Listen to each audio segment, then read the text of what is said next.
Sabi nila, pag nag-abroad ka or nag-OFW ka, yun ay dahil incompetent ka sa Pilipinas. Pang-incompetent ang pagiging OFW?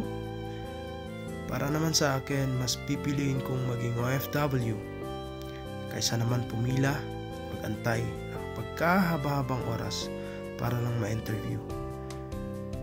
Ang taas ng qualifications, 4 years grad, at least 3 years experience, tapos newly graduate are welcome, pero pang last option lang pala.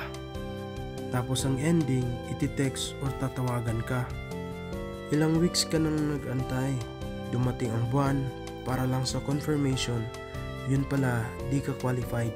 Sana dun pa lang sa interview, sabihan na lang agad na di ka qualified. See, that situation ng mga bagong graduate, kawawa diba? Kasi ang labanan sa Pilipinas ay palakasan ng kapit. Baker system ba, diba? Ngayon mo sabihin sa akin na ang pagiging OFW ay pang-incompetent. Dito sa abroad, lalong-lalo na dito sa South Korea, kahit elementary graduate ka pa o kahit ano pang tinapos mo, qualified ka. As long as maipasa mo lang ang language test.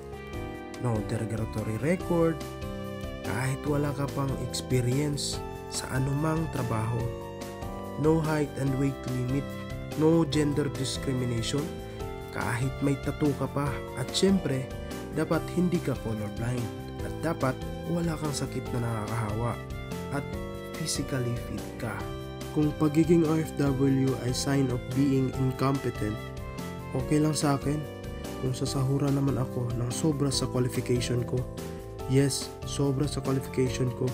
Kung sa Pilipinas, ang sahod ay nakadepende sa taas na edukasyon. Dito sa South Korea, pantay kami lahat. Ang daming competent dyan sa Pilipinas, pero underpaid pa.